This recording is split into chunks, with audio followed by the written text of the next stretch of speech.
Hello and welcome to a Warhawk on the Commodore 64, and I actually thought I'd reviewed this, but apparently not, so here we are. And this came out in '86 and was released by Firebird, so it was a budget game. And sound and music and sound effects by Rob Hubbard, and it's quite a decent tune from Hubbard. Not one of my favourites, but it's pretty good for a budget game, I think. But there is a slight problem with it, and that will become apparent as soon as we start playing the game. So this is a vertically scrolling shoot 'em up, and we're off. And you don't actually get lives in this game. You have a energy meter that's at the bottom right of the screen. So I quite like that feature actually.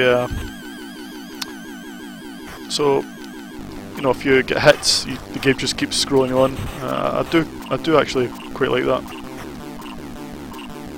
Yeah, I think the main problem, it's not a huge problem, but it's slightly irritating, is that when the sound effects kick in, the music sort of channels of the music start to disappear. Yeah, so if I stop firing, yeah, you start to hear the melody. Otherwise, you just sort of hear background bass or drums, but the melody disappears. I mean, okay, I understand there's only 3 channels on a 64, but you know, why not make the music simpler and just have it use 2 channels and have the effects use 1 channel, or even the opposite way around. Games like Hawkeye, later games like Hawkeye did that. I think it had 1 channel in-game music. Unbelievably, I mean, it sounds great for it's so well done, but it did only use 1 channel. At least I think it did. I know Creatures only used 1 channel, I think, as well. So yeah, that's probably the way to do it. Otherwise, just have an option for either just sound effects or music, but I don't think there's any option to turn it off. But okay, I'm nitpicking here. Let's talk about the game. I mean, it's a fairly no-frills shoot 'em up. That, you know, it's not filled with power-ups. The graphics are, I mean, they're actually quite nicely drawn and nicely coloured. But they are slightly simplistic, but they're pretty good for a budget game. The sprites are not too bad. Gameplay, yeah, it's quite frantic.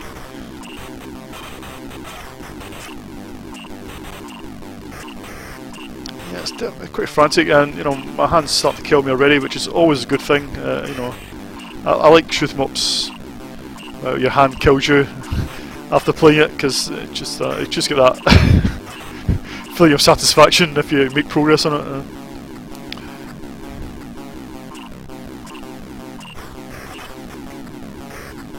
Yeah, at the end of each level, there's a bit where all the enemies swarm at you.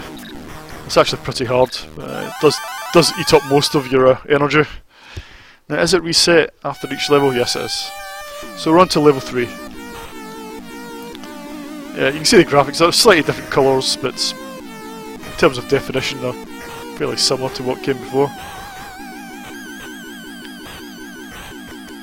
But actually, in terms of gameplay, I think this plays pretty well.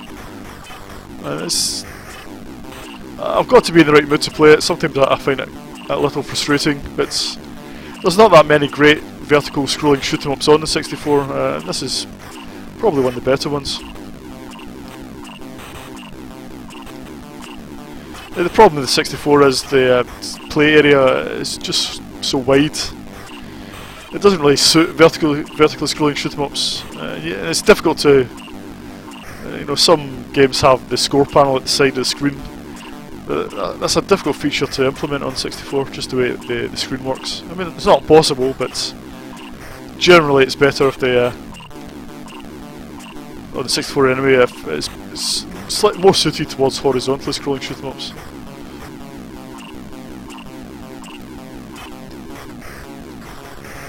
That's not to say there aren't great shoot 'em ups. I like Light Force and Swiv, and this as well. And there's many other shoot 'em ups that are decent, just not brilliant.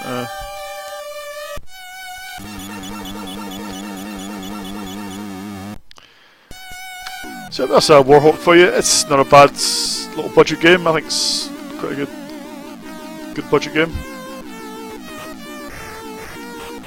A fairly satisfying shoot 'em up to play, which is always the most important thing. So I shall give it 7.5 out of 10, and see you in the next video.